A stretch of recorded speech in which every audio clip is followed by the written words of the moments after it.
Welcome to Choose Views with Richard Chew. Get ready to dive into a world of insightful conversations and thought-provoking discussions. As progressives, our job is to have an all-inclusive, full-on assault with all of our players. A show that will focus on moving our political, social, economic, gender, and cultural conversation forward. And all of our players means all of our players. It's Choose Views. And now, here's your host, Richard Chew. Good Thursday morning, progressives, and welcome to the March 27th, 2025 edition of Choose Views, 773-763-9278. Facebook Live, TuneIn Radio, YouTube, and iHeartRadio are where you can catch us. And certainly email me at richard@wcpt820.com. Catch me on Substack. I dropped another little chat on Substack yesterday. Catch all of our shows by subscribing to the WCPT podcast on Apple Podcast or Spotify. That's where you can get Choose Views, short versions and long versions of the show. And most definitely, Joan Esposito, Live, Local, and Progressive. Patty Vasquez, Driving You Home, The Big Picture with Edwin Eisendrath, Out Chicago, and our other shows and interviews. As always, check out the heartlandsignal.com platform, guys, because there's lots of great stuff there. And today, of course, on Joan's show, Live, Local, and Progressive, she'll be joined by Eric Zorn and Indiana University political science professor Marjorie Hershey. Live, Local, and Progressive, weekdays 2 to 5 p.m. on WCPT, Chicago's progressive talk for 20 years, folks. And then tonight, as we say, Driving It Home with Patty, we'll be talking with Sarah Garza Resnick, CEO of Personal Pack, PAC. That's Driving It Home with Patty Vasquez, 5 to 7 p.m. today on WCPT, Heartland Signal website, TuneIn, YouTube, and Facebook. Tomorrow on the show, we'll have our good friend Karen Byrne from True Blue Politics podcast, along with author and historian Michelle Duster. You guys will want to tune in for that. Make sure you're making your way over there, and we will talk more about some of the cool stuff that's happening at our website. So don't forget, you can listen, you can rate and share Choose Views full episodes, featured interviews and podcasts. They're both available, as I said, on Spotify, Apple Podcasts, TuneIn, iHeartRadio, YouTube, and Amazon. Search for Choose Views or get the links on my show page by visiting theheartlandsignal.com. And clicking on my picture. You can click on my ear so that you make sure that I'm listening. I don't know if that really would have any impact, but there you go. Today on our show, we will have with us in the 6:30 hour, so we'll be moving fast today. Cliff Cash, comedian and political activist, will be with us this morning. I'm looking forward to talking with Cliff to bring us up on some things. His recent trip in March and so forth to Washington. He was very busy.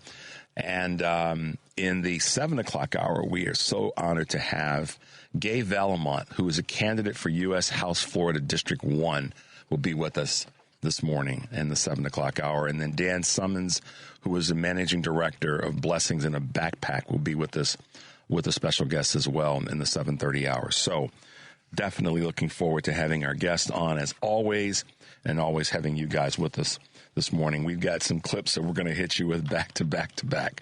So Henry's been busy getting things ready. After we come back from the break, we're going to hit you with some ones that you guys need to hear. We don't want you to have to wait. But for now, Henry is signaling me that it's time to make our way over to Choose Views News on this March 27th, 2025. Because more than half of chief financial officers surveyed by CNBC in a quarterly poll are expecting a recession in the second half of this year. This is where I get upset with some of the other folks, some of the people that have still continued to go after Vice President Harris. They said she didn't talk to us enough. She didn't say this. She didn't do that. Forgetting about all these things that they want to point at her as what she didn't do well in 107 days. I remember distinctly her saying, whether she gave a master class, I mean, she couldn't win. She was either too detailed about something or she didn't cover something well enough. But I know for a fact that woman said that next Christmas of 2025 could be a hellscape because of tariffs. I remember that. It gets me somewhat choked up that people would still want to say she didn't do enough. Second half of this year, economists, financial officers, I should say, CFOs, are saying in the second half of this year, we could see a recession, the proportion that has risen from just 7% at the end of last year. That's crazy. But not too many of y'all were she didn't say it just enough. God, it makes me sick. It really does. The culprit for this sea change is the whipsaw trade policy and the related risk of resurgent inflation and dented consumer demand. The threat of tariffs and exemption deals has also left most CFOs, 95% surveyed, unable to predict which industry now has the greatest growth prospects. I am majorly emotionally passionate, upset about that, Henry, because we heard from so many voters, particularly particularly MAGA voters. We don't really care because it's not going to hurt us.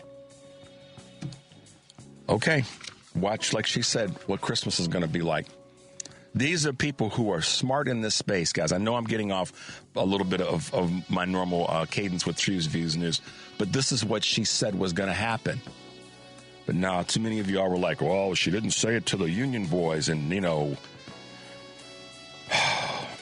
Medical research cuts up in careers. Healthcare researchers and scientists are reeling from funding cuts of the National Institutes of Health, which have derailed years of work and upended careers. The research sector has seen thousands of layoffs and widespread hiring freezes, according to published reports. Graduate departments have also limited the size of their programs after the Trump turmoil administration terminated billions of dollars in grants, even as a decision is currently being litigated in court. Programs facing cutbacks have ranged from research on cancer to vaccines to the COVID-19 virus. Last time I checked, Henry, cancer did not have a political party or an economic status. Amazon is moving to a slightly better bit, I guess. Amazon snags LeBron's podcast. LeBron James basketball podcast, Mind the Game, is coming to Amazon-owned podcast network Wondery. The show, which previously paired the NBA great with his future Los Angeles Lakers coach, J.J. Redick, will now feature former Laker Steve Nash alongside LeBron James. Amazon's move comes as the company looks to aggressively expand its sports programming and its basketball programming in particular, having signed an 11-year deal to stream NBA and WNBA games last summer. I'm glad they're including the women in that as well. Mortgage demand is climbing. Mortgage applications rose 1% last week from the prior week, and they were up 7% from a year ago, according to the Mortgage Bankers Association. The modest gain following weeks of decline pushed demand to its highest level in nearly 2 months. The latest data suggests home buyers may be returning to the market despite strong spring headwinds. Meanwhile, sales of new homes rose 1.8% in February, thanks to improved weather and attractive sales incentives, but not because of the dude in the White House. This recession piece really does kind of burn my biscuit because so many people, even some of those who are on the left that are progressive commentators, and just progressive voices still slip into this. The Dems could have done this. And let me be more specific. Vice President Harris's campaign was blah, blah, blah, blah, blah. But one of the things that I hear too often is she didn't talk to the middle class, working class people. Well, she talked to everybody. She tried to talk to everybody. So, you know, the fact that, and this is the thing, President Biden did too. And now CFOs, the people who have not only education but experiential knowledge about how our economy and recessionary times are affected by items like tariffs, the whipsaw, as they refer to it, trade policy. But too many people were too damn proud, Henry, or arrogant, or willfully ignorant and privileged. They needed her to come to their front door, and if she gave them a master class in why, then that was too complicated. That was too elite. That was too smart. And then if she broke it down and made it uber simple, then she's, what's the word? She's oversimplifying it. What do you think? We're stupid? We don't get it? This is that moment where you can vote against something, where it doesn't always have to be voting for. It can be both. And y'all screwed that up because you wanted it to be spoon-fed when it was right in front of you. And she said, Christmas could be harmful. This next Christmas could be really a painful Christmas for families who are trying to buy gifts for their children. How much more do you need to hear, America, than that simple words like that, straightforward words? So I'm going to dial it back because I'm trying not to cuss this morning because I don't want Henry to throw his shoulder out hitting the button. We're going to take a quick break. We come back. We're going to bring you some other heat from other people other than just me. The number is 773-763-9278. This is Choose Views, and we'll be right back.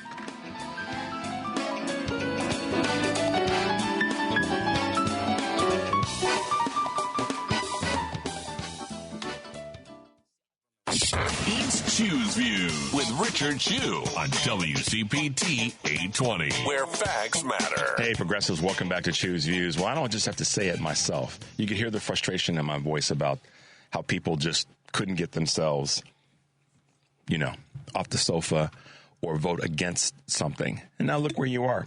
We got an administration that's trying to cover up something already.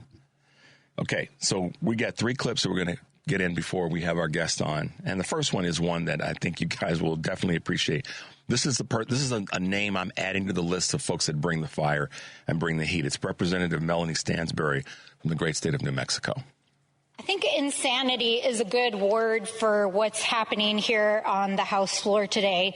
Another good word is bizarre. When I go home and I tell my constituents what happens in these halls, they're amazed.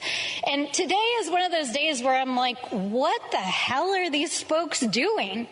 Because while our economy is in crisis, while groceries and housing are at an all-time high, while our veterans and our firefighters and our teachers are being illegally fired, while Elon Musk is dismantling the U.S. Department of Education, and while the Secretary of Defense is trying to cover up the most incompetent national security leak I have ever heard of in my life, the Republicans in the House are trying to save the American people from the scourge of walk-in cooler and refrigeration efficiency standards.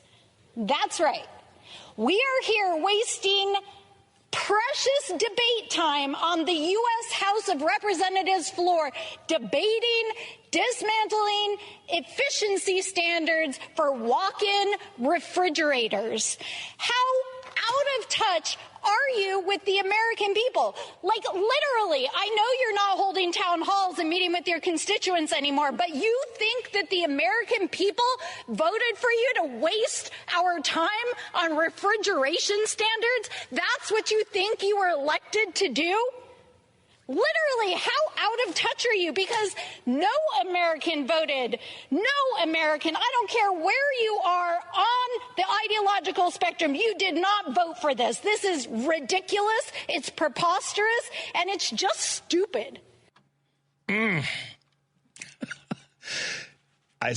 said to me, Richard, when I saw the clip you sent to me, he said, I had to press pause. He didn't say watch it a second time, but he said I had to slow my universe down and grasp the magnitude of what she was saying. But yet, there are people that said that Vice President Harris didn't talk to them well enough.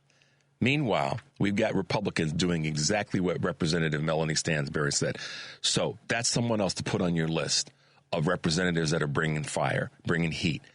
So we can criticize our representatives all we want to, but we have to also support them and help to be their megaphone with what they're saying. And she brought the heat there. And not only did she bring the heat with passion and energy, she was factually spot on.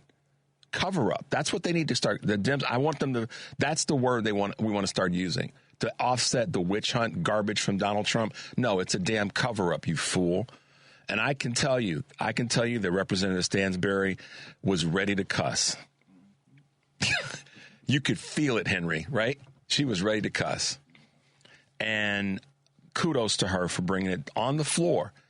Now, next is a press conference, but we're gonna give her flowers in that space. We have a couple more that we're going to play for you right now. The second one that we have, and the word that she talked about, the phrase she uses, out of touch. Critically important. Henry is nodding profusely. Out of touch. Refrigerator, walk-in refrigerator. Okay. All right. Representative Jason Crow wasn't having it with Tulsi Gabbard. And he made it clear that I know what I'm talking about because I served as well. And I know that this is garbage. So Henry and I put together another clip for you today from the hearing yesterday. Hopefully the audio is okay. Representative Jason Crow. The DOD's classification standards, I want to now turn my attention to your classification standards. You're the Director of National Intelligence. The Office of the Director of National Intelligence classification guide says, quote, information providing indication or advance warning that the U.S. or its allies are preparing for an attack, end quote, is to be classified as top secret. Are you familiar with that? Yes. Director Gabbard, have the Houthis indicated an ability to shoot down American aircraft? Yes. They have in fact done so, haven't they? Yes. Including MQ-9 Reapers, haven't they? That's correct. And that was one of the systems used in the attack recently that's the subject of this discussion. Is it not? Correct. General Cruz, are you familiar with this system? Well, I'm not wearing my glasses at the moment, but... Well, I'll help you out. This is an SA-3 anti-aircraft system. Correct. Are you familiar with this next system? I am. What is it?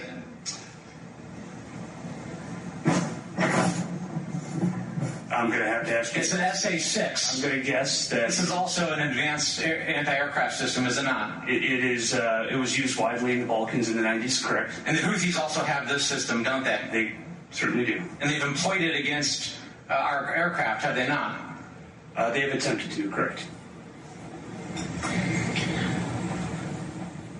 I spent my life in service to this country. I deployed 3 times to combat in service to this nation. I learned in that time in service that responsibility is core to leadership. You accept responsibility when things go wrong. You admit mistakes. You set the standard from the very top.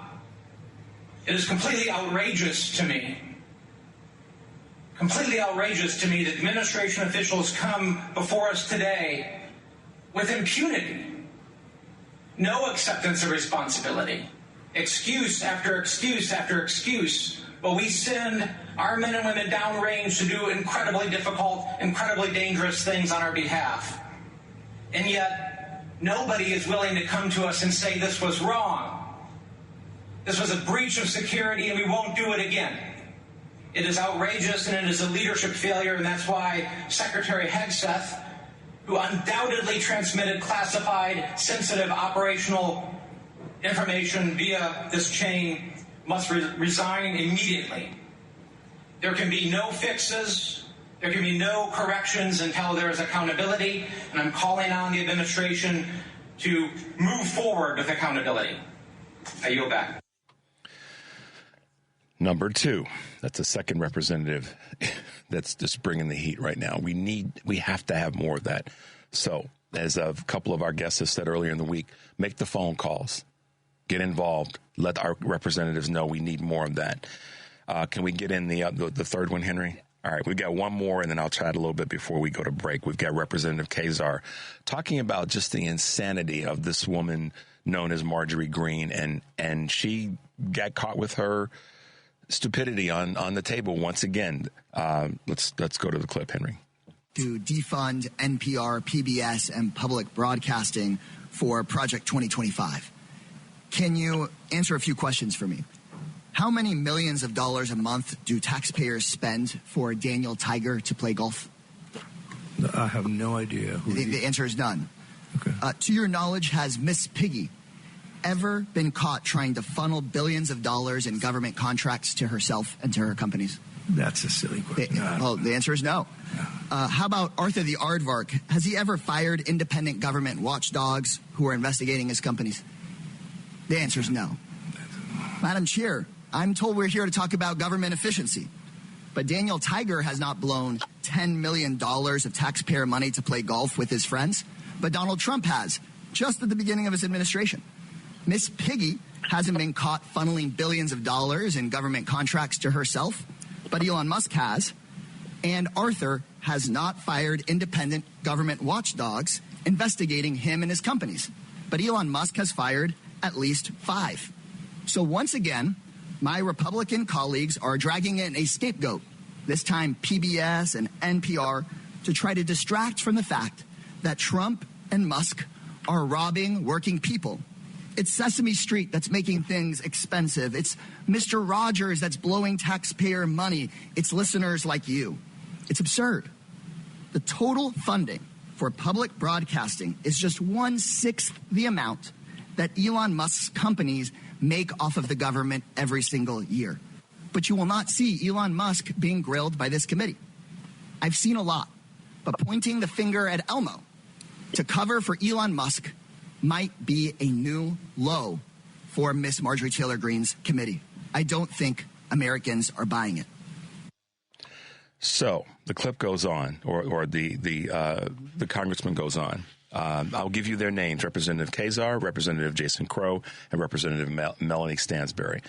Give them some shout out, give them some love, and let them know to keep bringing the heat. Call their offices, email them, whatever you have to do.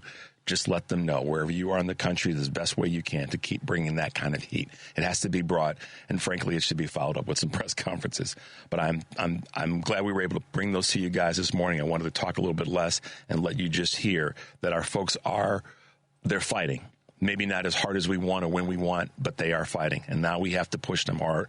We have to push them to fight as even harder. And the humor, if you can find some of it, I'm not going to use humor. I'm going to tie something together before we go to break. Both Representative Kazar and Representative Stansbury said something that was similar about out of touch and what the American people are really concerned about. It's not Elmo.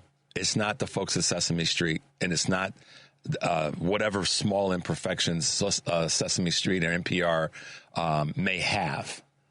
It's not people. It's not the refrigeration aspects of walk-in refrigerators.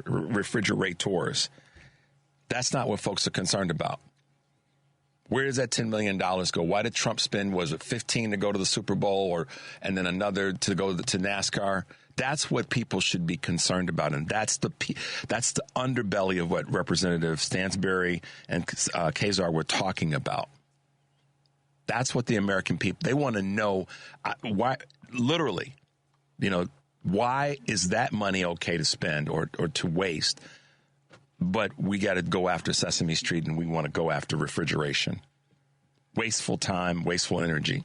And that's not what the people voted for. So those 3 representatives nailed it today. And I am thumbs up for them for what they're saying and what they're doing. And then most definitely the hearing and how Representative Jason Crow, who served in battle, made it clear to Gabbard that she doesn't know what the hell she's doing, and the rest of them don't either.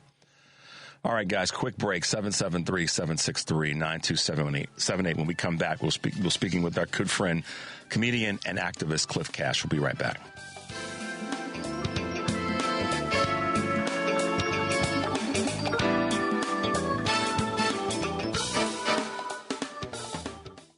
It's Chew's View with Richard Chew on WCPT 820, Chicago's Progressive Talk. Hey, progressives, welcome back to Chew's View, 773-763-9278. Tickets are sold out now for our May 3rd anniversary broadcast at Max and Benny's restaurant in Northbrook. But we hope you'll tune in that day to hear Hal Sparks, Scott Duff, Joan Esposito, Patty Vasquez, and I will be broadcasting live from 11 until 3 with some special guests. And be sure to visit the heartlandsignal.com/anniversary to see the archival audio and images we've been adding to the page going back to 2005. And be sure, of course, to visit the heartlandsignal.com/anniversary to check out the sound gallery that we posted. It includes Dick Kay's conversations, I should say, with J.B. Pritzker and Lori Lightfoot, former Sunday morning host Brandon Johnson's conversations, of course, now mayor, and Tony Preckwinkle, Stacey Davis Gates. They were on episodes of Choose Views, Driving It Home, and Live Local and Progressive, a selection of WCPT's Pride Parade broadcasts, our 2023 mayoral debate, our 2024 DNC coverage, and much more. So there's lots of stuff there for you guys to be able to rewatch and share with those who need to see and hear. We're going to have laughs now as I hit you guys with some hard stuff, but good stuff from three of our very vocal Congress folks.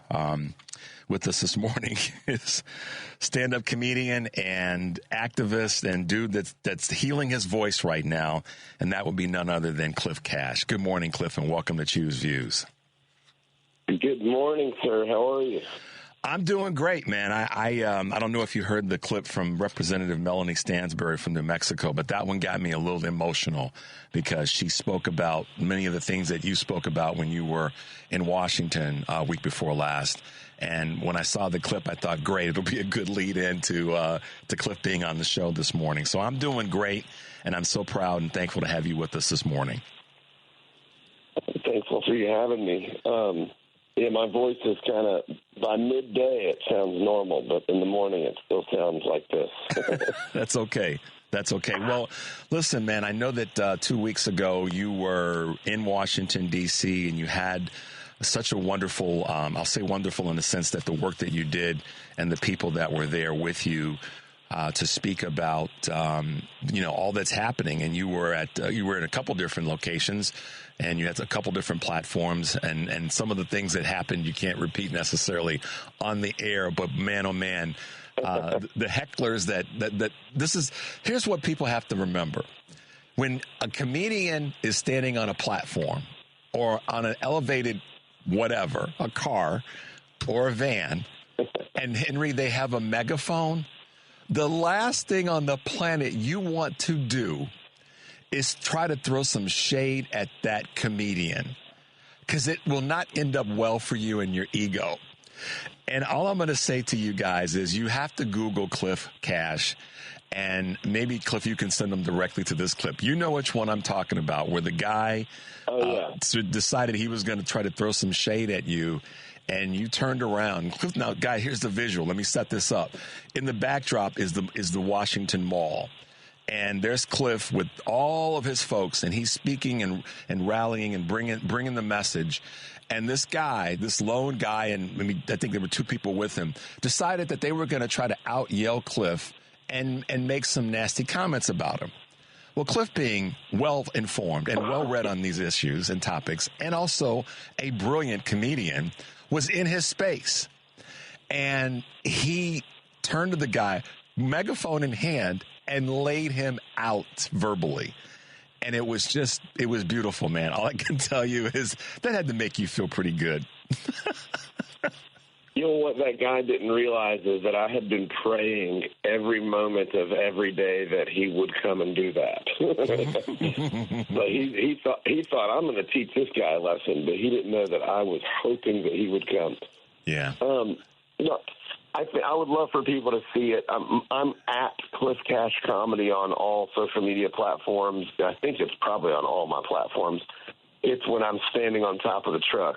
You can't miss it. There's a couple different videos. It was actually part of like a 20-minute speech in front of the Heritage Foundation. And as much as I love that funny moment, I would love it if folks would listen to the whole speech, because Heritage Foundation are the architects of everything you hate. Yeah. Everything that's going on right now, veterans losing their benefits, your parents or grandparents about to lose their Social Security, and I do believe that is what's going to happen. All of that is the Heritage Foundation. And if you don't know the Heritage Foundation, it is a group of youth group nerd incels forcing their religion on us that they don't even follow. That's what it is. But it's more than that because Russia is behind it, like Russia is behind all the things we hate. Russia has been writing policy for Heritage Foundation through Hungary, and Heritage Foundation does not even hide that anymore. They're pretty open about the fact that Viktor Orban from Hungary is a big influence in their organization, and he's a dictator. He's an autocrat. So these people are just out in the open saying, we're sponsored by a dictator in Hungary who is a Manchurian candidate for Putin. Yep. And, what people don't realize also is you can't go knock on the White House front door. You can't go knock on Elon Musk's door. The Heritage Foundation, however, wide open. It's out in the open, and you can go knock on the door, and please do. Please go knock on the door. They deserve to be protested every day. One of the things that Cliff is saying in terms of, if you guys know, Washington, D.C., you understand just the whole security piece of this and all that is, they're an organization where, they're right there. You can go right to their sidewalk and, and let them know you're there. And you should let them know. But I want to come back to something that Cliff said that a lot of people don't know. And we talked about this last spring, myself and one of our team members, if you want to call her that, Karen Byrne from True Blue Politics Podcast. She's got a great podcast and contributes to our show. We pretty much every Friday for all of the spring through the summer and up to the election talked about Project 2025. We tried to take pieces of it, break it down. And there are a lot of people in the country, Cliff, and you probably are fully aware of this, that weren't even aware of Project 2025 on a national broadcast level until actress Taraji P. Henson at the BET Awards took a minute and a half to break it down and what it was going to mean to the country. And then all of a sudden, like the national media went, oh, snap, we've dropped the ball here and we haven't been really talking about this. And then suddenly they wanted to look like, and I'm talking all, the three major outlets, and then the networks kind of went, oh, whoa, wait a minute. But behind the scenes of all this is exactly what you said, which is what a lot of people don't know.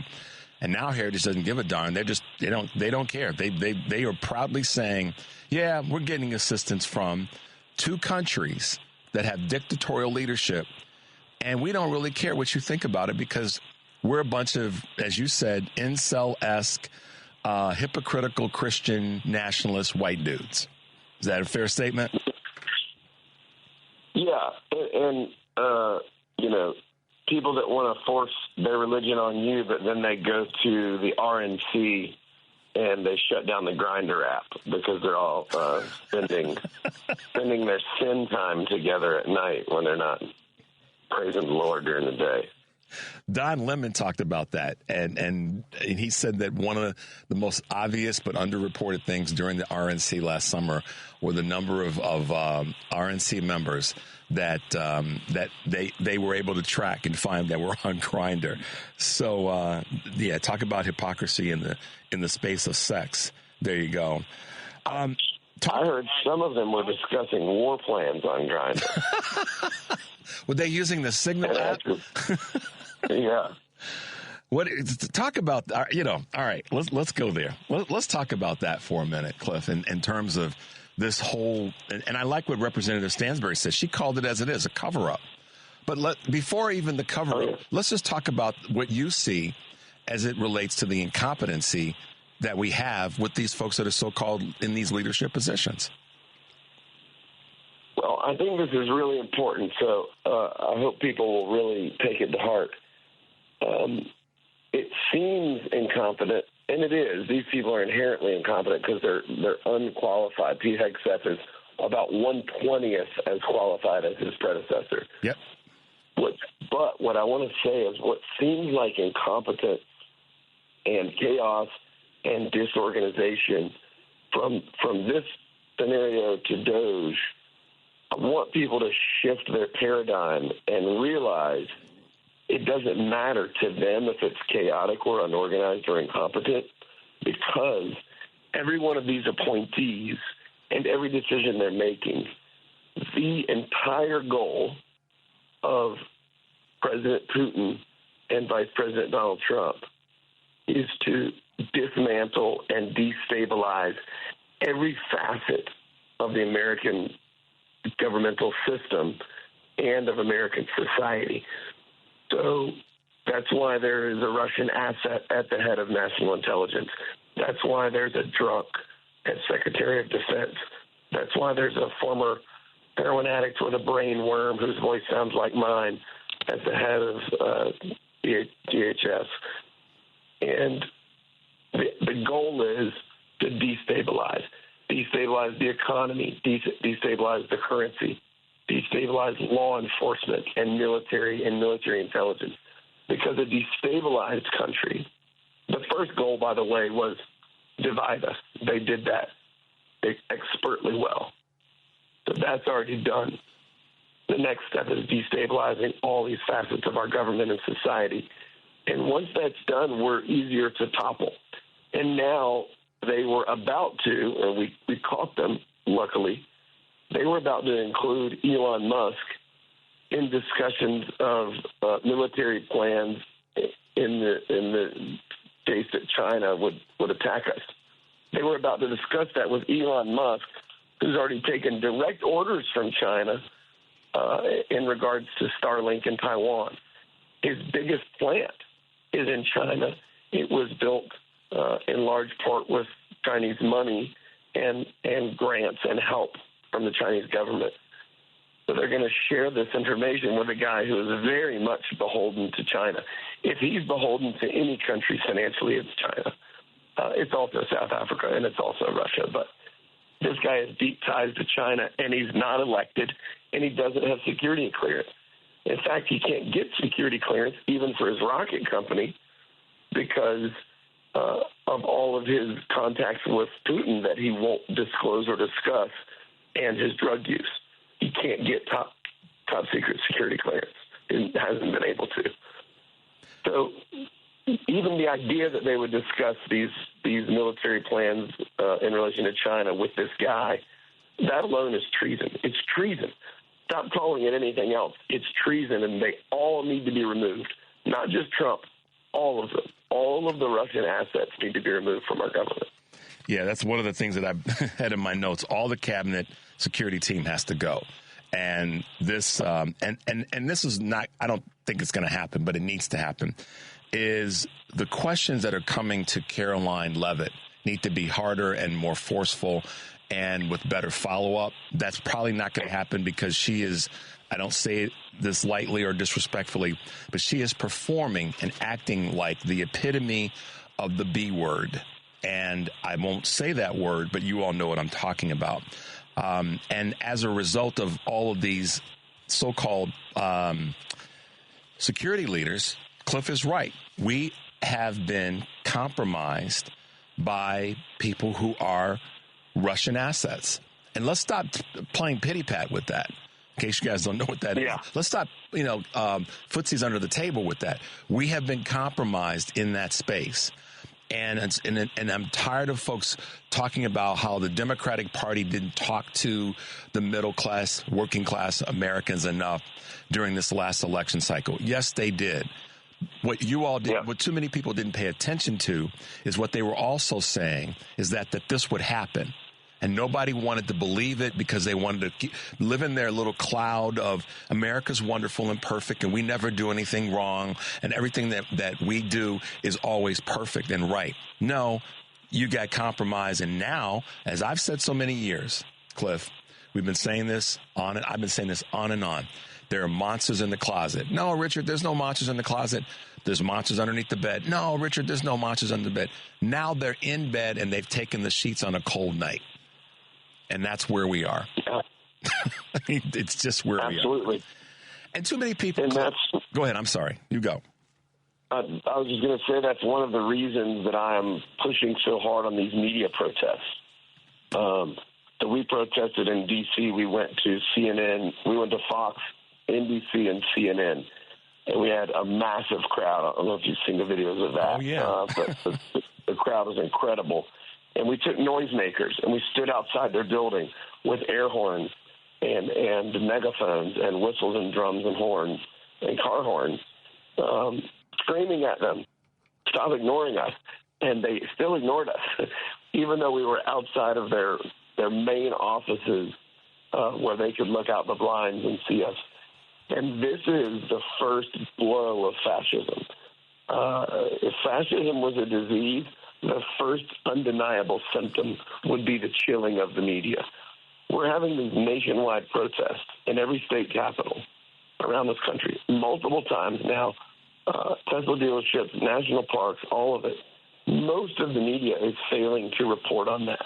The only thing that's getting reported on is burning Teslas. And then they wonder why people do things like that.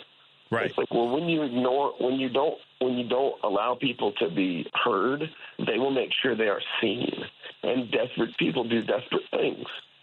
So if you don't want those types of things to happen, allow some equity to happen in the media, and those things will likely not happen. But I'm pushing hard for these media protests because I believe, not to try and sound like an anarchist, but I believe that the media needs to be more scared of us than they are of Donald Trump, because Donald Trump's not going to send 10,000 people to where they work. I will send 10,000 people to where you work. And I don't mean anybody any harm, and I wish everyone well, but we are not going to allow them to ignore us. The revolution will be televised, and I'm going to make sure it is. Yep. We have to fight differently now. And if that means sending 10,000 people to a media outlet that's not doing their job, then doggone it, we need to do it. There are some sermons and speeches that Minister Louis Farrakhan, who may be a controversial name for a lot of people, but many times the minister says, you got to basically, you got to send energy, and I'm paraphrasing, you have to send energy and vigilance and fire to fire. You can't sometimes you can't just send water. You've got to send something a little bit more intense. And I'm paraphrasing what the minister said, but I'm speaking also to what Cliff just said about sending 10,000 people, or if not more, because the media has not done its job with regard to national politics since Barack Obama was elected president. We can go back further, but in terms of recent times, it hasn't been doing, and it's gotten worse and worse and worse. And to Cliff's point, they until they are made more fearful of us than they are of Trump and his administration, we have a problem. I got to ask you a question, Cliff, to something you said, and I made a note. I hear this people saying, well, there's got to be something that Trump has on, the Republicans who aren't speaking up and blah, blah, blah. And we could even throw into this conversation now the media. Do you think, or what are your thoughts about that? Do you think he actually has info or intel or compromise on other members of Congress, particularly those on the right, and members of the media?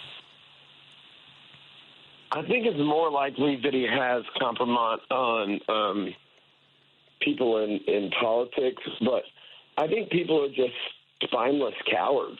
I think that a lot of these reporters are actually good people who have some journalistic integrity and would like to be attacking all of these issues, but they're run by, they're owned by a hedge fund or a billionaire, like Jeff Bezos.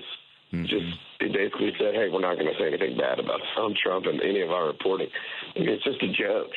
And so I think that Donald Trump is probably pretty good at pulling these people into his miniature golf castle in Florida and saying, if you don't do this, this, and this, I will send the DOJ after you. I'll send the IRS after you. I'll send the FBI after you. I will over-regulate your business. I will audit your finances. And people just crumble.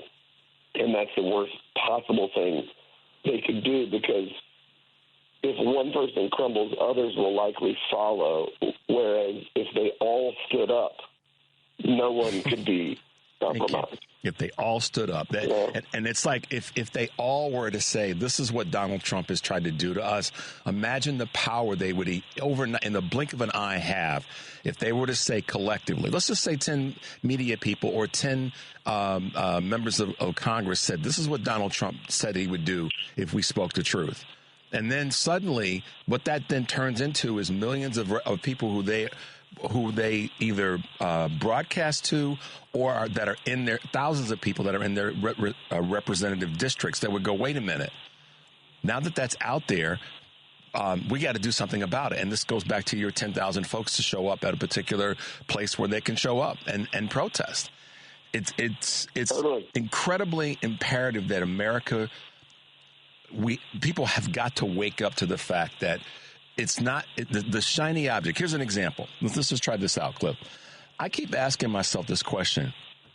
Where in the hell is the administration right now with the fires that are going on? They're not saying a doggone thing about that. Nothing. Nobody's talking about it. And the media is not even really talking about it because of the distractions, to your point, of the other things that are happening. Meanwhile, people are still struggling with these fires and struggling with trying to get their homes back in order.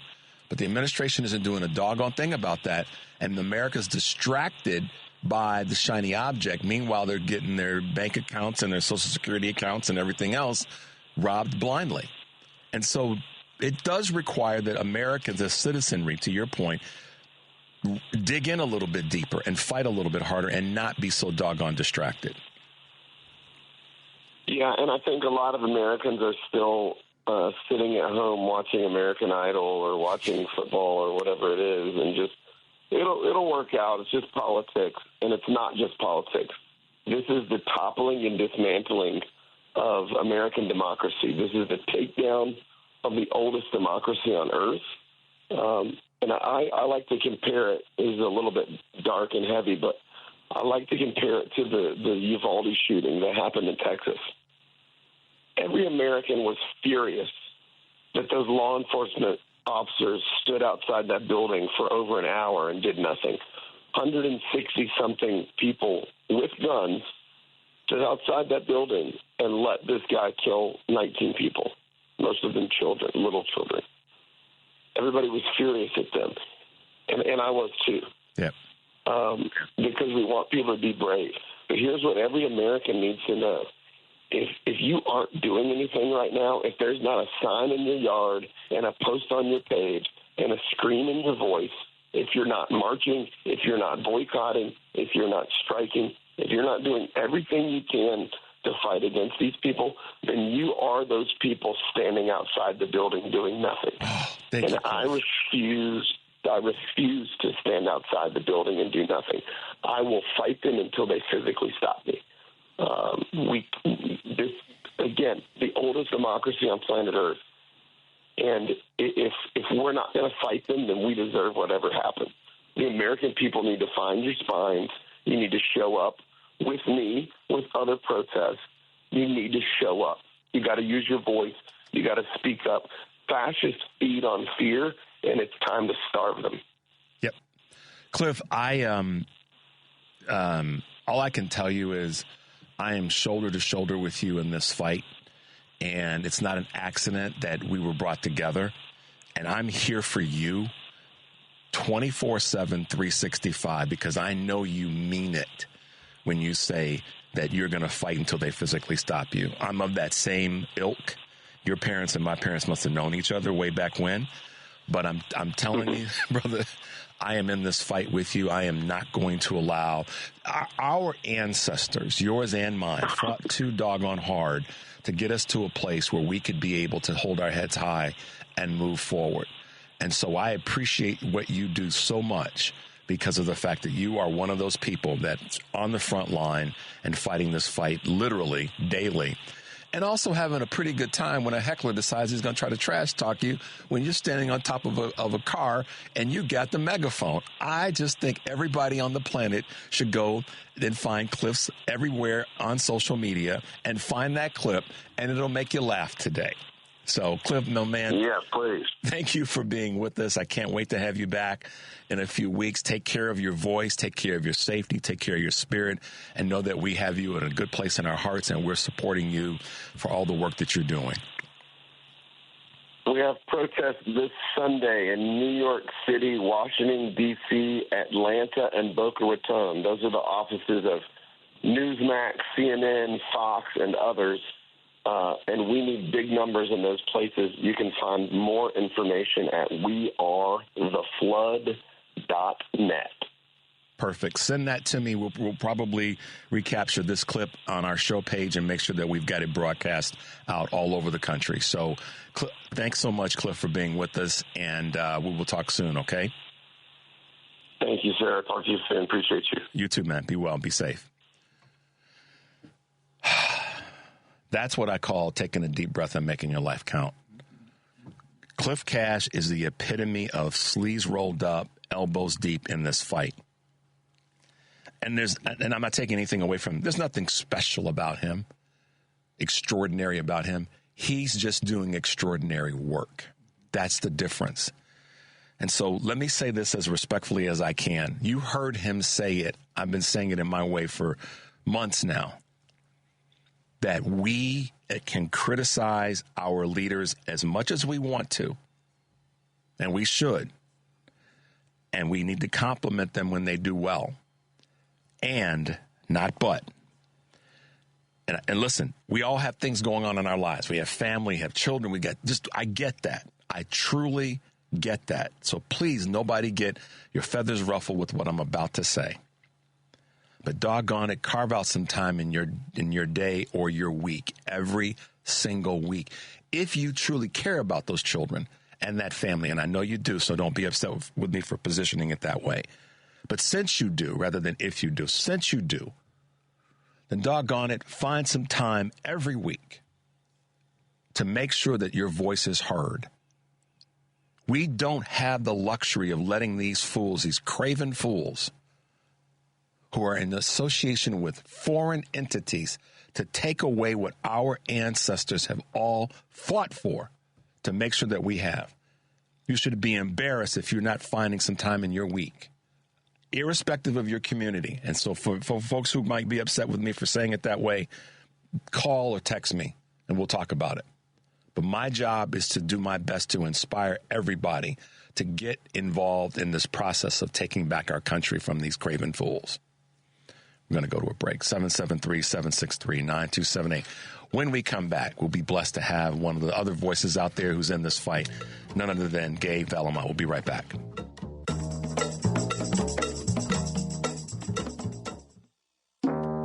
Welcome back to Choose Views with Richard Chew on WCPT 820 AM, where facts matter. Take it away, Richard. Hey, progressives, welcome back to Choose Views and WCPT 773-763-9278. It's great to have Cliff Cash with us in the previous segment. Check him out, folks. Please check out Cliff. He's one of those voices that's out there. We have another voice, and I've been just talking about this woman for the last weeks and months and excited about what she's doing. And I could go on and on and on, and I'm going to try not to do that.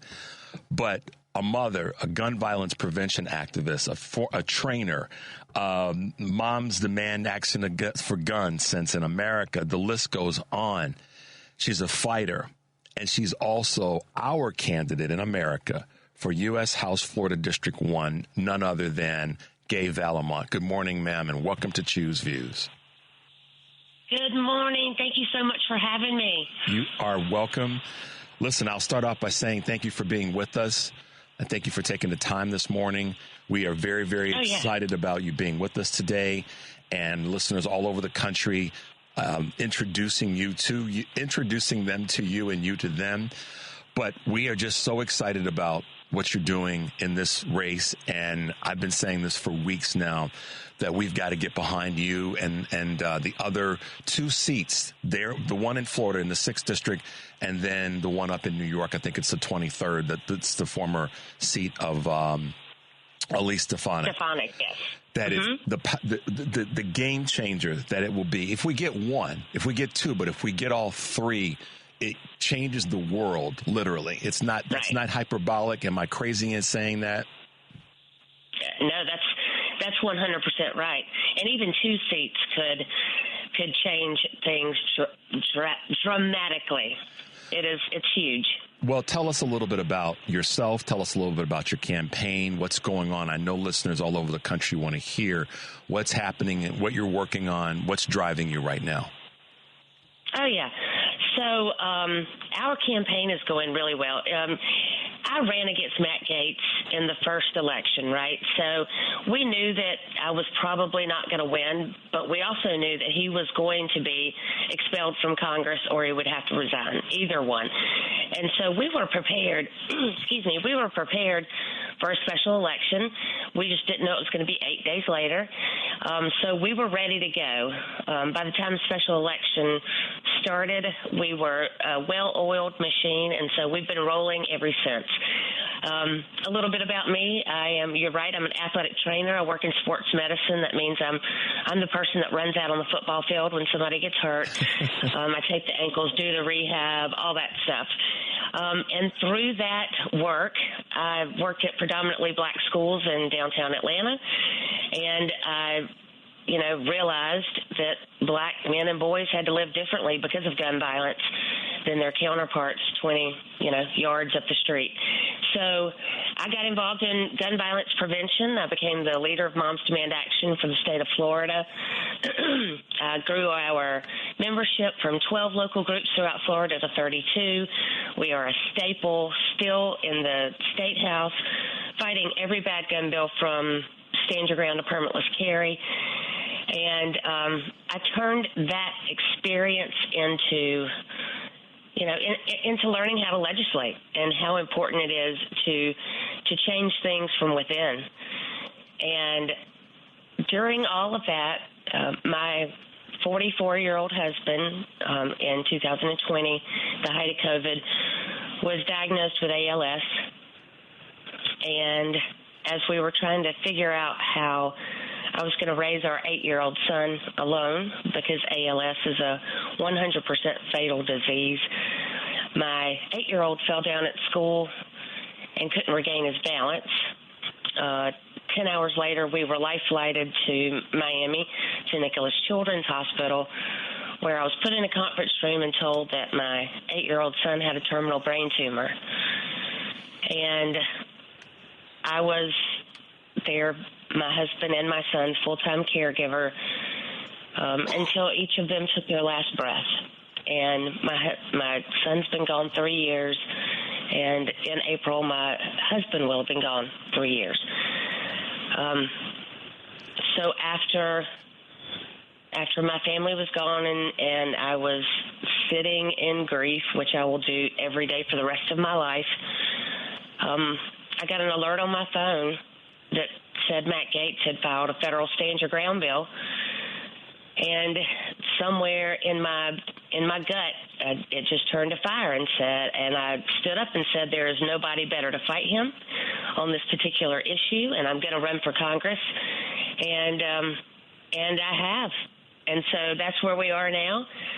I'm excited because I get to make change. I'm excited because the tides are turning here. I'm excited because we've raised enough money to get our message out. And we have a really good shot of winning this race. Well, I'm just going to call you Gay to simplify this. No disrespect at all. Oh, yeah. But Gay, I am so proud of you. We all, in one way or another, experience loss through our lives. If we live long enough, we're going to. Oh, yeah. And I applaud you, and I'm giving you a big old Chicago hug to let you know that we got you in that space. And I can tell you there are folks all over the country that took pause when you described what you've been challenged with in these last few years. But because you are a fighter and because you believe in the strength of our country and what we all can do when we work together, that is one of the reasons why so many people have gotten behind you and decided that they wanted to support you. I want to touch on a little bit area where you have some expertise that is an area that we're failing dramatically right now, and that's our health system. You've got educational, you've got certification driven, you've got accreditation, you've got the degrees to understand how great we really are when our healthcare system is working and running smoothly. Talk a little bit about that and what you see we've got to be doing in that space. Well, healthcare should be easy.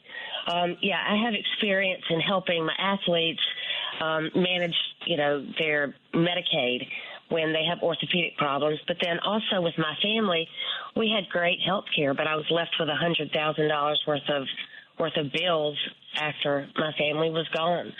I don't think that's right. I don't think that people should have to worry when their family is in crisis what they're going to owe at the end.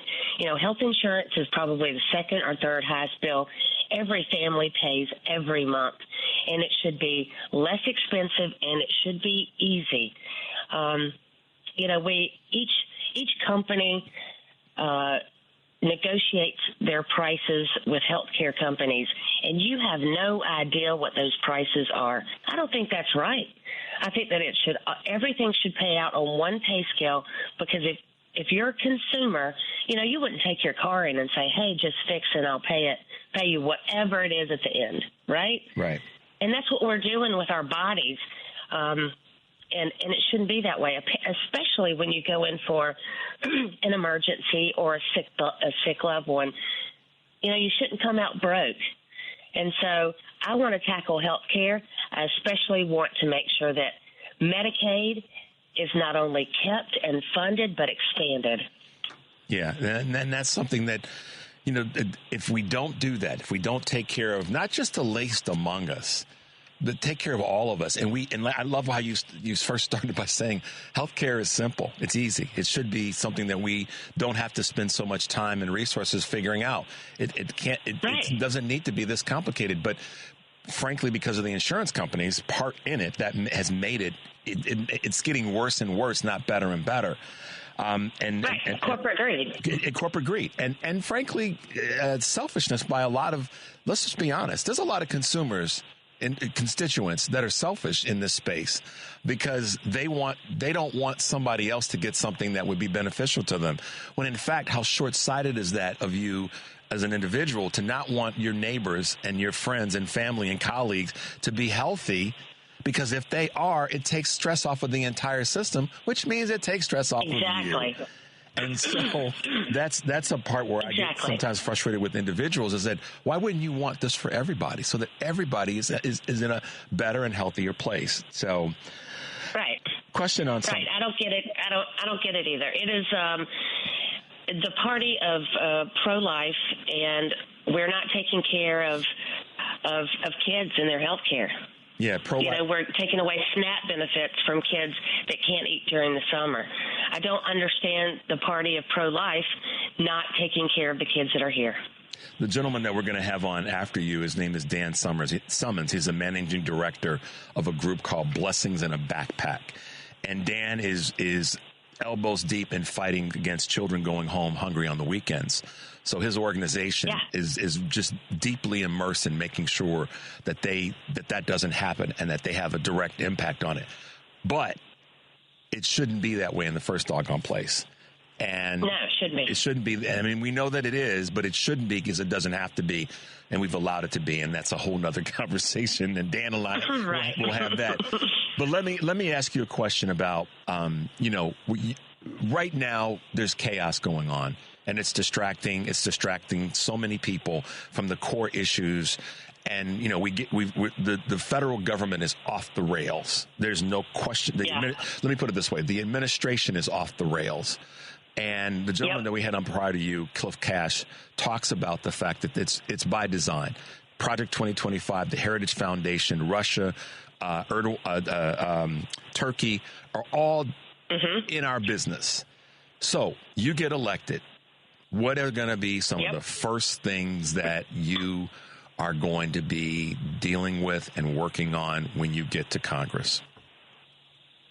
Well, based on what I hear, and I hear this every day, the cost of living is the first thing. But our district is made up of active duty military, retired military, veterans, and civil servants. Our district has particularly been affected. We have 20,000 federal employees who are on the chopping block, and when they lose their jobs, they're not going to be able to get another job here. They're going to have to move their family out of our district with their money. They're not going to be paying into our small businesses, our restaurants, our grocery stores, and it's going to affect our local economy. Now, our VA is at 140% capacity right now. We have the most veterans of any other district in Florida and second in the nation. We should be setting the standard here for our veterans and their health care, and we're not. So veteran health care, veterans right now is number one. And Social Security. We have so many retired people in this district who live off of Social Security. And the Commerce Secretary the other day making the statement about his mother-in-law missing a check, and she would be fine. She wouldn't even call. But it's the people who call who are chasing those checks that are, wrong. They're the culprits. It just is, it is outrageous that these people have no idea how the rest of us live. Yeah, I mean, Gay, that was that when I saw that, it was the proverbial. I wanted to throw something at the screen. And we played we played the clip and talked about it earlier in the week, and I specifically wanted to lean into the fact that is such a privilege. You talk about this is the contrast that so many people either fail to see or just are willfully ignorant and not seeing. So much of the time, the Democratic Party has just been, they're not talking to the middle class, they're not talking to working class people, everyday people, the privileged left, the elite left. But this dude is a billionaire and made such a disgustingly awful, hurtful comment about folks who need Social Security, that if they missed a check, that the fact that they would reach out to get some help, that they were the culprits. And that to me was the epitome of privileged, frankly, coming from a rich white dude in America, talking about the other folks out there would be the ones who are the problem when his mother-in-law wouldn't peep about it. First of all, no disrespect, but disrespect, we don't give a darn about your mother-in-law. We care about the veteran. She's fine. We care about the folks that are in District 1 that would be impacted by that missed check. Not if it were missed for a month, if it were missed for a day. Because so much of what they live on is day-to-day stuff. So including my mother, and they cannot imagine that $900 a month would change somebody's life. But absolutely, it's unfathomable that these are the people that are running our government that don't understand the struggles of everyday people. Yeah, and one of the things that I had said is, that much of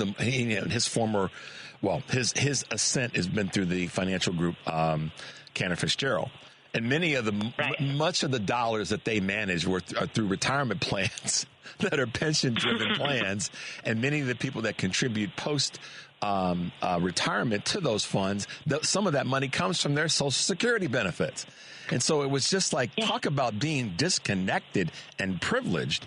But we get tagged with being disconnected and disconnected because we don't spoon feed every message to every person that is just being, willfully ignorant or arrogant in some ways. Right. So I wanted to ask you another question as you and I rant on about how frustrated we are with what the Republicans are doing. When you look at this race, and I know it's a tough race, and I know the people that are around you, you get the data, you get the information and all that. Are you finding, are you seeing, are you hearing from the constituents in that district that they are ready for a change? Absolutely. Even Republicans, I'm hearing from so many people, a lot of federal employees, a lot of military who are fed up with wondering if they're going to, are they paying $35 for insulin or not? Whether they're going to get some relief on their their college loans or not. People are fed up. People are fed up with everything that's going on. This shock and awe of the dismantling of our government is freaking people out. And these are people that are 55, 60, 65 getting ready to retire. And they're like, what is happening? And what I'm telling them is that we have the opportunity in this district, while everybody around the country is protesting, and rightly so, people should be just as loud as they can. In this district, we have recourse. We can stop this in its tracks. And so everybody has to show up, and we can't be lazy. You know, special elections don't have probably 23 to 30% of the electorate will show up. That's typical. We are hoping to way overperform. We are hoping that, and we have good data that tells us we will overperform with Republicans, and so I'm excited about that. And I think that comes from 19 months of having conversations with people, Republicans, Democrats, and independents alike, and talking to them like real people. Yeah. I'm not a politician. I'm a normal person just like them. I pay my bills here. I pay my homeowner's insurance here. I know how everybody's struggling. So I hope that resonates with people. I'm just like them. I'm not a career politician. Yeah. You know, Gay, I appreciate you saying it that way, because folks all over the country that listen to our broadcast need to hear it. So as we wrap up, and I tell you, I wish we could have gotten, I know you've been busy as you know what, but I wish we could have gotten to you sooner, but I'm thankful that we've gotten to you today. And with this last push, with the election coming up next week, can you let folks know how to find you, how to be a supporter of your efforts in these last few days? Oh, absolutely. You can go to Gay for Congress, that's FORGAYFOR, Congress.com, and it's easy to remember because you can't say gay in Florida, so it's Gay for Congress. Get it? Yeah. And, join us, make phone calls. We're on the last sprint. We are chasing ballots at this point, and help us make phone calls, and if you can't do anything else, throw us a couple bucks to finish out these last couple days. My opponent is the CFO of Florida. He has endless money that he has not spent, but now he's starting to realize that he better start doing something. So there are 2 attack ads out on me. So that's the first time a Republican has put an attack ad out on a Democrat on the panhandle of Florida. So I'm going to take it as a compliment. That's right. Gay Villamont, y'all, we're so honored to have you with us. We are sending you a big Chicago hug to let you know that we've got you. And we will. I love Chicago. Yay. Yeah. That's right. Thank you so much for being with us. We're sending you all the energy and strength that we can to get you across this finish line. So thank you for being with us this morning. And once you win, fingers crossed, we'll have you back and we'll have a nice, cheerful party for you. I will be back on. Absolutely. Yes. Thank you so much. Y'all have a great day. You too, Gay. Thanks for being with us. Bye now. Bye-bye. Okay, so there's parts of me I don't know what to do, Henry. I'm full up with emotions right now, and I want you guys to feel them. And the reason I say that is we're so close, and if we all who are listening to this broadcast anywhere, anyhow, can lean in and try to give a little bit of support to her, you don't know what it might do. And as she said, if we just get one of the 3, it gets us that much closer. If we got 2 of the 3, we haven't been able to get on the candidates that are in the other 2 districts that are running. But if we were to pull it off, guys, do you realize what it changes the things that Cliff Cash is doing? It changes the things that our guests coming on, like Dan Summons from Blessings in a Backpack, are doing. It allows us to reset. That's how important this is. And so, like I've told you guys, I'm doing everything. I'm going to do everything I can now and ongoing to fight this fight. And that's what she is doing right there on the ground. And with the background and the pain that this woman has endured, y'all need to help her out. I can't put it any more plain than that. I mean, she's a fighter, Henry. I saw Henry take a pause when she described what happened to her husband and to her son. So let's do what we can to support Gay Villamont for the 1st District in Florida and get that congressional seat back in the right column.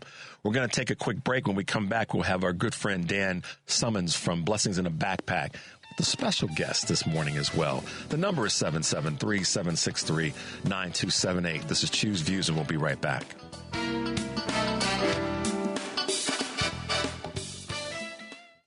You're listening to Choose Views with Richard Chu on WCPT 820, Chicago's Progressive Talk. Hey, Progressives, welcome back to Choose Views, 773-763-9278. I want to give an additional shout out to Cliff Cash. Let me explain why. When we schedule folks on the show, we're blessed to have everybody. We're thankful to have folks on our show and do the best we can to push what they're working on, to push their agenda, to challenge them, all the rest. And Cliff was scheduled at 7 o'clock. And I reached out to him and I said, Cliff, we were able to get Gay Villamont on at 7, and that's the only time she has today. Would you be willing to come on at 6:30? And he said, absolutely. That's another reason why you want to get behind that dude. He made a change in his schedule so that we could get Gay on this morning. And now we've been blessed to have them, both of them on, and we can just, kind of roll right with it to our good friend Dan Summons from Blessings in a Backpack. Good morning, Dan, and welcome to the show. Good morning, Richard. Thanks for having us back on. Absolutely. And with that, guys, if you guys remember, Blessings in a Backpack is this one of those organizations that I say so often, sleeves rolled up, elbows deep, into making sure that our children don't go home hungry on the weekends. That's the simplest, most concise way I can talk about. They do so much more, but we start there. And that's a great point to start at as it relates to the importance of all of our children, whether you have kids or not. They're our children, and this is the epitome and the essence of it takes a village. And with that, organizations sometimes can't get along and go forward without having just amazing volunteers to be a part of the process and help to make sure that we have successful organizations like Blessings. So, Dan, take a moment and introduce our guest that's been part of the organization, and you can take it away from there. Well, sure. So first of all, I want to say Blessings depends on more than 1,400 volunteers every year to pack bags of food, deliver food, make sure the kids who need it get it.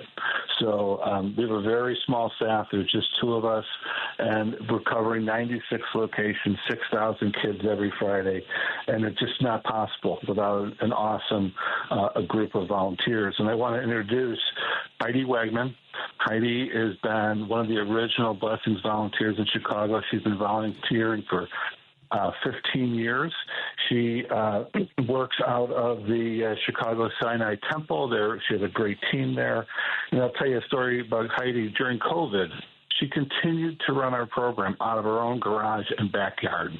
She's just so committed, such a great person and great volunteer. I just want to welcome Heidi to the show. Hey, Heidi, welcome to the show. Hi, guys. Thanks for having me. I'm excited to be here. You've been volunteering with Blessings for a long time, 10-plus years. Is that right, 15 years? Yeah, it's something. Dan and I were trying to figure it out yesterday. It's at least 15 years, and frankly, it might be longer. I feel like I've been doing it, I raised my kids during the entire time I was doing the Blessings in a Backpack program. So Heidi, tell us a little bit about your background. Tell us a little bit about yourself. And I'm definitely going to come at you about what you did during COVID. But tell us who Heidi is and a little bit about your background. Oh, thank you. So I'm actually a retired lawyer. I retired a long time ago. And I've been involved with my temple, Chicago Sinai Congregation. And at Chicago Sinai Congregation, one of the things we've tried to do is we do social action to try to make Chicago a better place. And we're very focused on education and on poverty. And we were involved in the schools doing things like serving as classroom aides and funding field trips and doing a lot of other things. But we were recognizing that our kids that we were helping during the school day were coming to school hungry.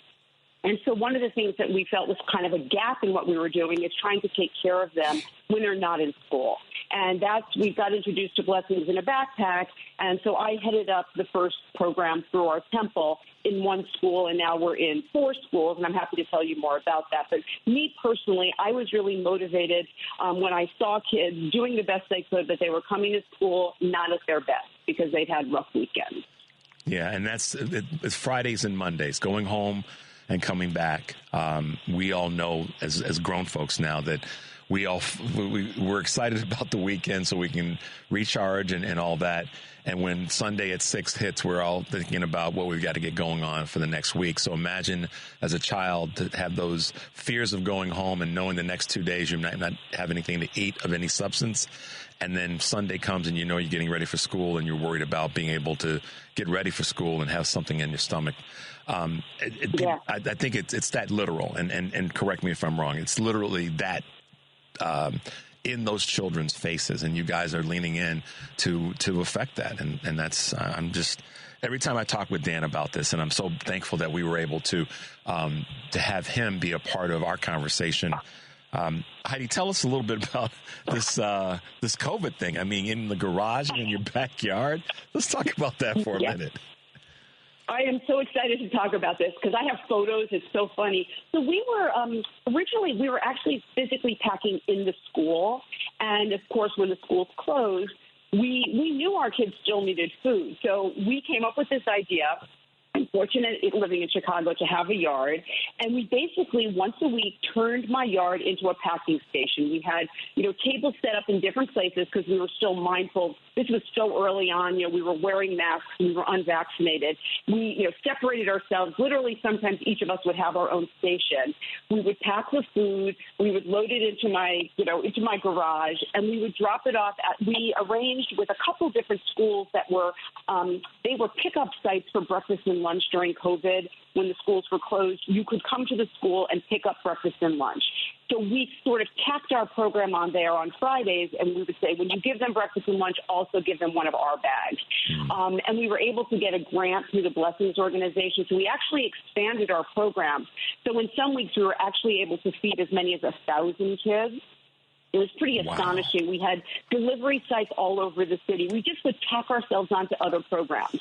But we physically packed in my yard, I want to say, for about a year. In fact, it was kind of hard to give it up because we loved it, and we even packed in the snow. I mean, it was and I packed with mostly women. We're all in our 50s, 60s, and literally in our 70s, some of us. So, we're quite a team. Well, obviously, I use this phrase a lot, but flowers and kudos to you for that effort. And I've said this on a number of occasions that those of us that are in the upper Midwest and colder states during COVID, I don't know how to say this and not sound crazy, but COVID started and changed our lives in 5 years ago about this time when the weather was changing here in the upper Midwest. And it softened the blow a little bit because we were able to be out and to do things. So I know that probably furthered your ability to be effective because the weather was changing. Spring was upon us, summer was upon us, and it allowed you to do a lot. But then to do it for a year, which means you had to go through that first winter of COVID, had to be something else. Yeah, it was, and I don't think I mentioned, I'm actually from Florida originally, so the whole thing was a bit of a shock to my system. But I have a lot of hardy volunteers, and you know what? Actually, most of us were doing nothing else. So it was actually good for us as well. We knew we were doing good work, but it also really gave us a gift to be together, to know we were doing this together.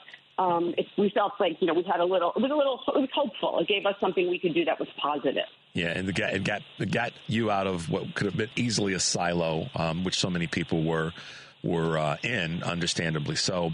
So, you were an attorney, and you said, "I'm moving in a different direction." What was the impetus behind that? What drove it, and what's been sustaining for you with that change? With moving from being an attorney to focusing in on what I'm doing now. Correct. That part. Yes. So I was living in New York, and I enjoyed certain parts of being an attorney, but I think for me, I wasn't feeling really fulfilled.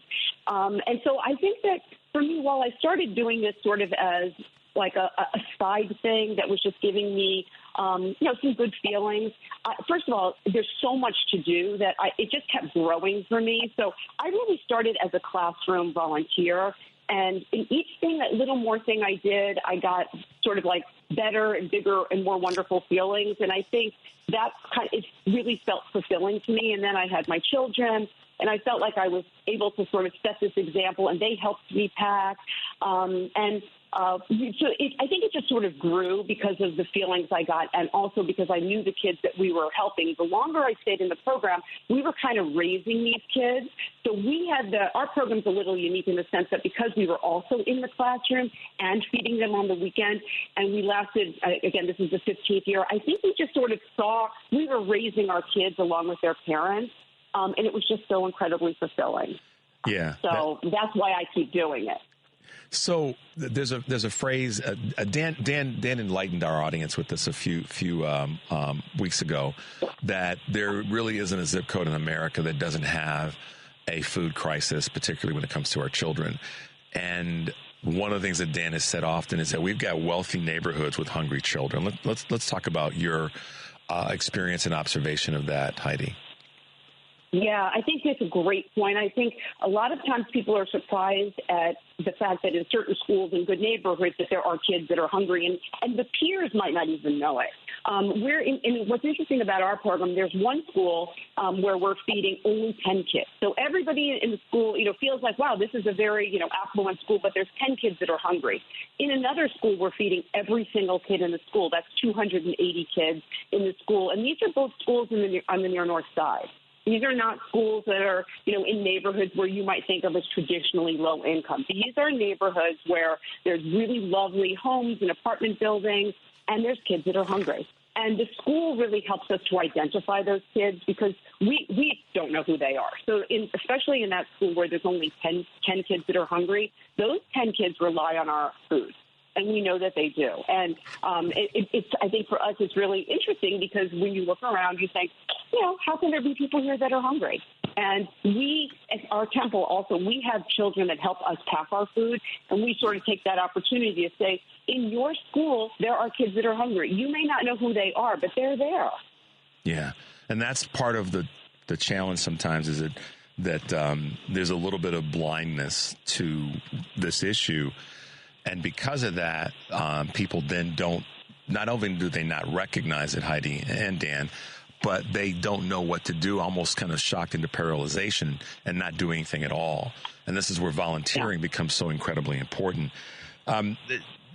My question to all folks who volunteer and work in organizations is, what is it that you're most proud of for you individually and of the program that you represent?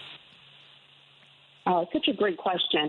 I think in our case, it's the longevity of our program, because there's a lot of excitement. That first year that we started our program, we funded our entire year of feeding kids in like one event. But to be able to sustain that, because we're going back to the same people who are supporting our program financially, and our volunteers, they don't just do it for 1 year. We've had some people who volunteered for 15 years with us. So the fact that we're able to sustain it, it lets that school know and those kids know we're committed to you. We're part of, you can just count on us. We're here for you. And I think that has made us most proud over all the time that we've been doing the program. What advice would you give or suggestions would you give to people that are newly volunteering with programs like this? What would be some of the tips and suggestions that you could provide? Well, it's interesting. One of the things when we started our program that I was most concerned about is whether we would be able to fund it, because people love getting together and packing it. So I think if people are considering, for example, starting a program, you may worry like you might not be able to find the money for it. And I would say this, I fundraise for a lot of things in my life for other things I'm interested in. Nothing is easier than fundraising to feed children. It's just so universal and so core. And when you ask people for money for that, people are so happy to support it. So I would say don't be afraid of that piece. And then the volunteers, we have a problem. We actually have too many people who want to volunteer to pack with us because it gives people such a good feeling to be so hands-on. A lot of people in their lives aren't really doing things where they're just really in there with their hands doing things.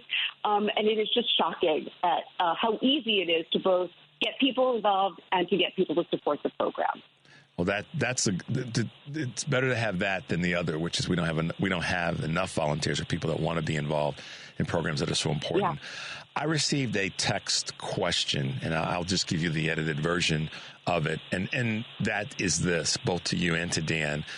The program, in terms of Blessings in a Backpack, is so laser focused successfully on making sure that our children don't go home hungry on the weekends. And the question that was presented to me is, what about children's families and other, just plain and simple, what about children's families? Maybe their siblings, maybe their parents, for that matter, that are in that same household. How are you navigating that? How aware of it are you, et cetera? I'll jump in here real quick. Go ahead, Dan. I'll let you do it. Thanks. First of all, you are right. We are focused on that child in that classroom. But at the end of the year, we survey our kids. 2/3 of the children we survey tell us that they share that food with a sibling.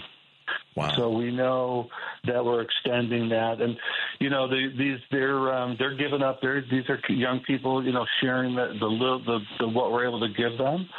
We are aware that they're in difficult circumstances, but we have to really remain true to our mission and to our call to make sure that those kids are, when they come back, they're refreshed and refocused Monday morning. So that's really.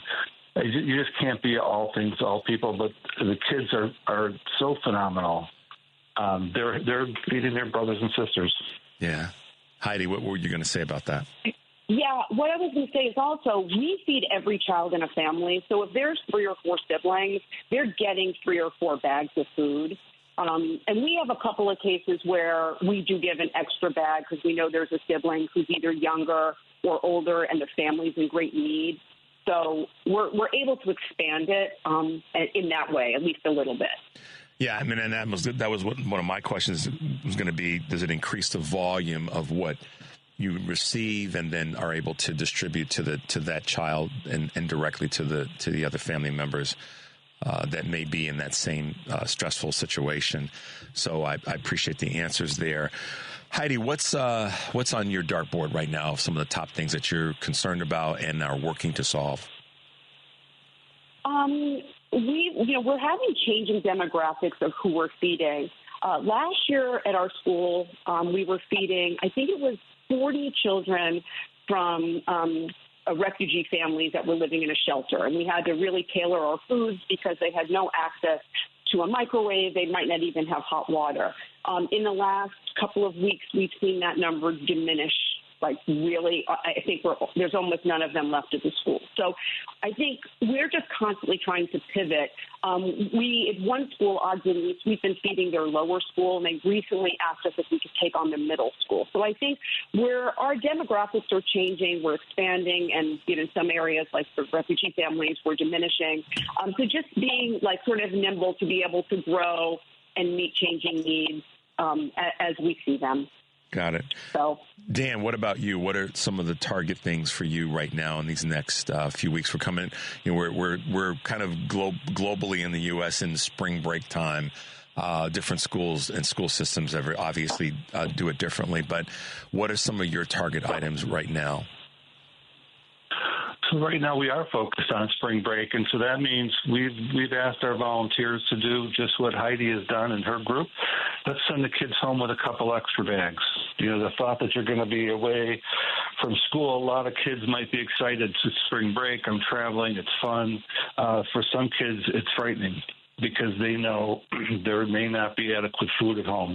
So we want to make sure we're asking our volunteers, let's send an extra bag or 2 home, make sure those kids have enough to sustain them, and let's make spring break really a break. Let's not punish them just because they're not able to get breakfast and lunch at school. Yeah, good point, and good, I guess, sort of sight in terms of what is coming with spring break. Let's not punish them. That's a great phrase. We're going to wrap up, guys, and it's been great to have you both on. And Heidi, your energy is palpable. We can feel it in terms of what you've been doing for such a long time. And haven't met you, but I appreciate the hard work that you put in. And obviously, Dan, you taking the role that you do to make sure that our children are fed on the weekends. You both are. You get that special seat, as they say, down the road. But we appreciate you being with us. How can folks find? Oh, you're welcome. No, Heidi? We'll let you go first, and then Dan, you can wrap it up. Heidi, how can folks find you and find their way to get involved in your part of this process? So our Blessings in a Backpack program is run through my temple, which is the Chicago Sinai Congregation. So on our website, that's sort of how you get into our program. But you also can just go in through Blessings in a Backpack. I know Dan will talk a bit about that. Yeah, Dan. So thank you. Absolutely, Heidi, and thank you for your hard work and just your energy. It's great. We really appreciate it having you on today. Dan, one more time to let folks know how they can get involved and find Blessings in a Backpack.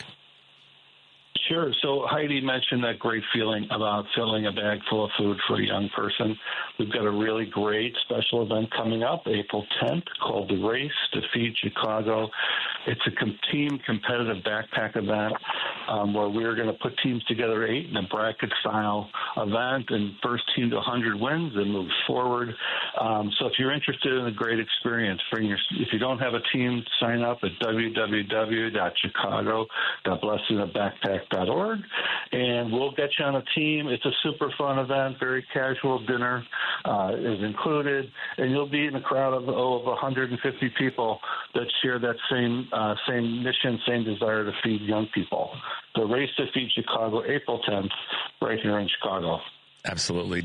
Heidi and Dan, thank you for being with us. Thank you for your hard work, and we really appreciate you taking the time out this morning. So we'll keep talking about Blessings in a Backpack, have you guys back on in a month or so, and keep moving this effort forward. But for now, you guys have a great rest of the day and a good weekend. Thank you so much for being with us. Thanks for having us on. Take care. All right. Bye Bye-bye. now. Bye now. Bye-bye.